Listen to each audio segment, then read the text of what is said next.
बड़ी चालाकी के साथ हमारे नेता प्रतिपक्ष निकलते हुए चल रहे थे कि ये भी हमने किया, वो भी हमने किया, वो भी हमने किया। हमने कहा इसीलिए तो जनता सम्मान नहीं दी, क्योंकि जनता जानती थी कि आपने नहीं किया है। करने वाले तो इस पक्ष के लोग हैं, इसलिए समर्थन इन्हीं लोगों को मिला। नमस्कार, इन खबर में आपका स्वागत है। उत्तर प्रदेश के बजट सत्र में इस बार एक से बढ़कर के एक नज़ारे देखने को मिल रहे हैं। योगी सरकार दोबारा आई है, अखिलेश यादव के हाथ में सत्ता आते आते फिसल गई है, वो कड़वाहट भी दिख रही है। जब कभी मौका मिल रहा है, प्रतिपक्ष के नेता अखिलेश यादव योगी सरकार को घेर रहे हैं। उसमें तू मैं बात पिताजी तक पहुंच गई।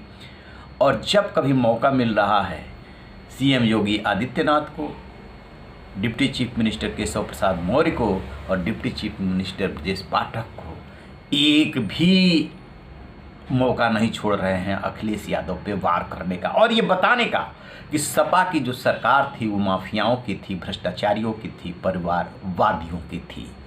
इसी क्रम में आपने देखा होगा केशव प्रसाद मौर्य और अखिलेश यादव का वाक्य युद्ध। इसी प्रदेश में जब जब समाजवादी पार्टी की सरकार रही है, गुंडे, माफिया, मवाली, लफंगे, लुच्चे सत्ता में बैठे हैं, थानों पर कब्जा करके बैठे हैं। सड़क किसने बनाई है, एक्सप्रेस किसने बनाया है, मेट्रो किसने बनाई है? जैसे लगता है आपने सैफई की जमीन बेच करके ये सब बनवा दिया है।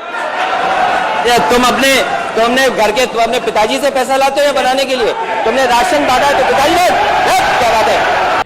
और जब योगी आदित्यनाथ को दोबारा मौका मिला बोलने का, तो देखिए उन्होंने कहावत के जरिए क्या क्या बता दिया अखिलेश राज के अंदर की बात। मुझे अच्छा लगता नेता प्रतिपक्ष अपने भाषण में, उन्होंने अच्छा भाषण उस दिन दिया और उस भाषण में उन बातों का उल्लेख थोड़ा कर देते, खासतौर पर जो समाजवादी पार्टी की सरकार के समय हुए थे। क्या ये सच नहीं कि तमाम प्रकार के घोटालों में इन युवाओं के साथ भेदभाव भी हुआ था और उनके जीवन के साथ खिलवाड़ भी हुआ था?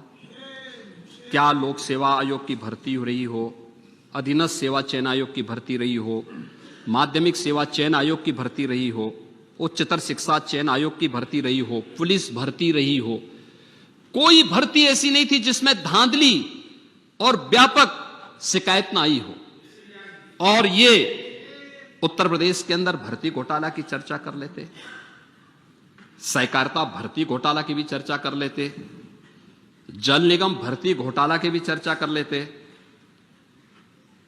गोमती रिवर फ्रंट की भी चर्चा हो जाती। कैसे 147 करोड़ के पीपीआर को बढ़ा करके 1400 करोड़ रुपए से अधिक का पैसा खर्च होने के बाद भी कार्य अधूरा पड़ा हुआ है। खनन घोटाले की भी चर्चा कर लेते, उस समय के एक मंत्री आज भी बेचारे जेल में हैं। यानी ये स्थितियां थी।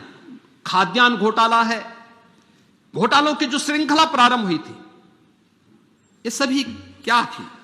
लेकिन मीठा मीठा गप और कड़वा कड़वा थू, ये जो प्रवृत्ति है ना, ये बड़ी विचित्र सी स्थिति पैदा कर देता है। और बड़ी चालाकी के साथ हमारे नेता प्रतिपक्ष निकलते हुए चल रहे थे कि ये भी हमने किया, वो भी हमने किया, वो भी हमने किया। हमने कहा इसीलिए तो जनता सम्मान नहीं दी, क्योंकि जनता जानती थी कि आपने नहीं किया है।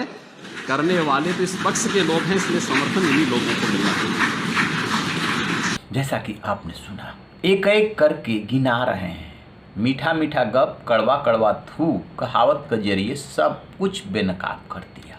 देखिए होता क्या है कि कोई भी पार्टी सत्ता में हो, 24 करोड़ का प्रदेश है, लॉ एंड ऑर्डर, भ्रष्टाचार, साफ सुथरी परीक्षा कराना, खास तौर से कॉम्पिटिटिव एग्जामिनेशन उत्तर प्रदेश बिहार जैसे राज्यों में एक चुनौती बन गया है।